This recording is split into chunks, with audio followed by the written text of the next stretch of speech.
ಸ್ನೇಹಿತರೆ, ಇವತ್ತು ನಾವು ಮೈಸೂರಿನಿಂದ ತಲಕಾಡು ಮತ್ತು ಗಗನಚುಕ್ಕಿ, ಭರಚುಕ್ಕಿ ಮತ್ತು ಸೋಮನಾಥಪುರ ಟೆಂಪಲ್ಗೆ ಹೋಗ್ಬೇಕಂತ ತೀರ್ಮಾನ ಮಾಡಿ ರೈಲಿನಿಂದ ಹೊರಟೆವು.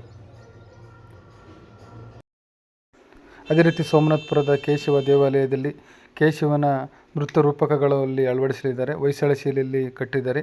ಅಲ್ಲಿ ನೋಡ್ಬೋದು. ಈ ಥರ ಎಲ್ಲ ಹೊರ ಜಗತ್ತು, ಒಳ ಜಗತ್ತು, ಏನೇನು ಕೆತ್ತನೆ, ಸೂಕ್ಷ್ಮ ಕೆತ್ತನೆಗಳು ಅಲ್ಲೆಲ್ಲ ಮೂಡಿ ಬರ್ತಾ ಇದೆ. ನೋಡಿ, ಕೇಶವ ಯಾವ ರೀತಿ ಕೊಳ್ಳಲ್ಲಿ ಇಟ್ಕೊಂಡು ವಾದ ಮಾಡಿ ನೃತ್ಯ ಮಾಡ್ಬೋದು, ಇವೆಲ್ಲ ರೂಪಕಗಳು ಅಲ್ಲಿ ಸೋಮನಾಥಪುರ ಕೇಶವ ದೇವಾಲಯದಲ್ಲಿ ಇದೆ.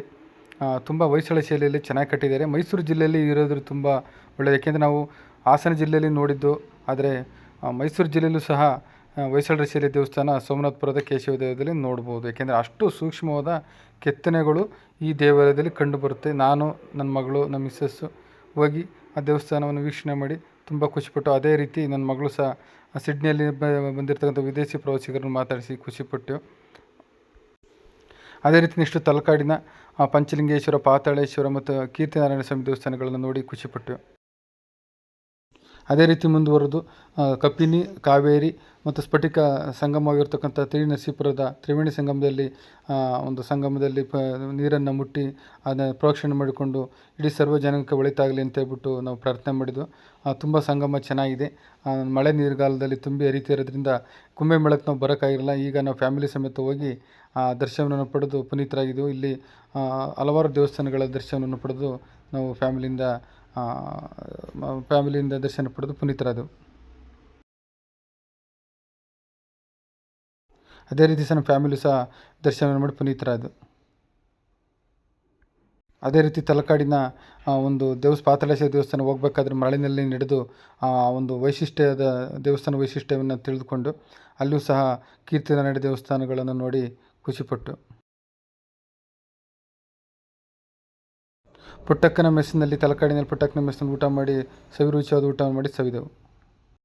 ಅದೇ ರೀತಿ ಎಡಕುತೊರೆಯ ಬ್ರಹ್ಮಲಿಂಗೇಶ್ವರ ದೇವಸ್ಥಾನವನ್ನು ನೋಡಿ ಪುನೀತರಾದೆವು. ಶಿವನ ಸಮುದ್ರದ ಇವತ್ತು ಕೊಳ್ಳೇಗಾಲ ಶಿವನ ಸಮುದ್ರದ ಹತ್ತಿರ ತುಂಬ ಖುಷಿಪಟ್ಟು ಗಗನಚುಕ್ಕಿ ಬಹಳ ರಭಸವಾಗಿ ಹಾಲಿನಂತೆ ಬೀಳ್ತಾ ಇದೆ. ಯಾಕೆಂದರೆ ನಾವು ಶಾಲಾ ದಿನಗಳಲ್ಲಿ ಶಿವನ ಸಮುದ್ರಕ್ಕೆ ಹೋಗ್ಬೇಕಂತ ಮನಸ್ಸಿಟ್ಟಂದ್ರೂ ಸಹ ಭೇಟಿ ಕೊಟ್ಟಕ್ಕಾಗಿರಲಿಲ್ಲ.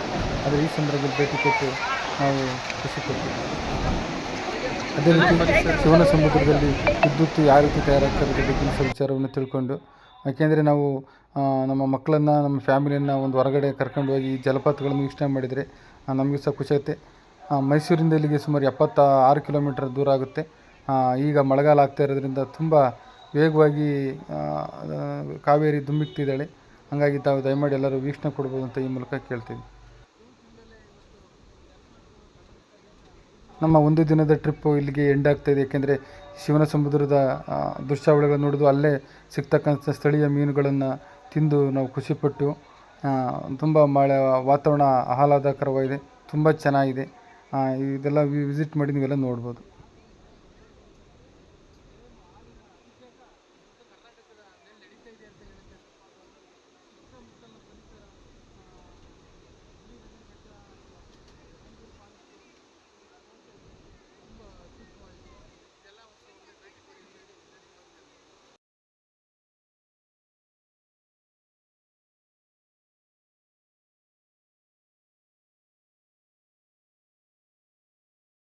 ಸ್ನೇಹಿತರೆ, ಇವತ್ತು ನಾವು ಮೈಸೂರಿನಿಂದ ಶಿವನ ಸಮುದ್ರ, ತಲಕಾಡು ಮತ್ತು ಗಗನಚುಕ್ಕಿ, ಭರಚುಕ್ಕಿ ಜಲಪಾತಗಳನ್ನು ವೀಕ್ಷಿಸಲು ನಾವು ಹಾಸನದ ಟ್ರೈನ್ ಮುಖಾಂತರ ಮೈಸೂರಿಗೆ ತಲುಪಿ ಅಲ್ಲಿಂದ ಕಾರ್ ಮುಖಾಂತರ ಹೋಗೋಣ ಅಂತ ತೀರ್ಮಾನ ಮಾಡಿದ್ದು.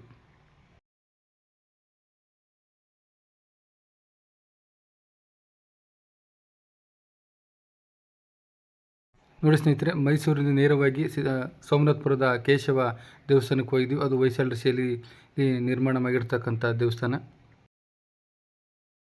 ನೋಡಿ ಸ್ನೇಹಿತರೆ, ಇದು ತ್ರಿನರಸೀಪುರದ ತ್ರಿವೇಣಿ ಸಂಗಮ. ಇಲ್ಲಿ ಕಾವೇರಿ, ಕಪಿನಿ ಮತ್ತು ಸ್ಫಟಿಕ ನದಿಗಳು ಹರಿತಿರ್ತಕ್ಕಂಥ ಜಾಗ. ಇಲ್ಲಿ ಕುಂಭಮೇಳ ಸಹ ಕಾರ್ಯಕ್ರಮ ನಡೀತು.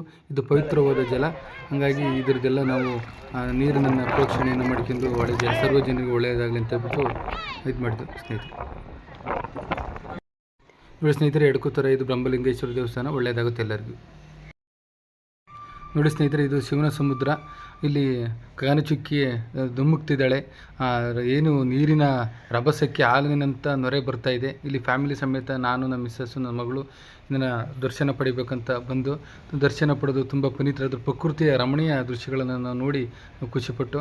ಇಲ್ಲಿ ಸಹ ಶಿವನ ಸಮುದ್ರದ ಎಲೆಕ್ಟ್ರಿಕ್ಕು ನಮ್ಮ ವಿದ್ಯುತ್ತು ಸಹ ತಯಾರಾಗ್ತಾ ಇದೆ. ಅದು ಸಹ ಮಕ್ಕಳಿಗೆ ತಿಳಿ ಹೇಳಿದ್ದು. ಯಾಕೆಂದರೆ ಕುಟುಂಬ ಸಮೇತ ಇಲ್ಲಿ ಬಂದು ವಿಸಿಟ್ ಮಾಡಿದರೆ ತಮ್ಮ ಅಮೂಲ್ಯವಾದ ಸಮಯವನ್ನು ಈ ಜಾಗದಲ್ಲಿ ಕಳೆದರೆ ತಮಗೆ ಮನಸ್ಸಿಗೆ ಸಂತೋಷ ಆಗುತ್ತೆ ಅಂತ ಹೇಳಕ್ಕೆ ಇಷ್ಟಪಡ್ತೀನಿ ಸ್ನೇಹಿತರೆ. ಯಾಕೆಂದರೆ ಶಿವನ ಸಮುದ್ರ ಜಲಪಾತ ಇಲ್ಲಿ ಗಗನಚುಕ್ಕಿ ಬರಚುಕ್ಕಿ ಅಂತ ಜಲಪಾತಗಳಿದ್ದಾವೆ. ಈ ಕಡೆಯಿಂದ ನೋಡಿದರೆ ನೇರವಾಗಿ ಎಲ್ಲಾದ್ರೂ ಬೀಳುವ ದೃಶ್ಯ. ಸರ್ಕಾರ ಗಗನಚುಕ್ಕಿ ಶಿವನ ಸಮುದ್ರದ ಜಲಪಾತ ಮೈಸೂರಿನ ಸುಮಾರು 73 ಕಿಲೋಮೀಟರ್ ಮಾಡಿದರೆ ನೋಡ್ಬೋದು.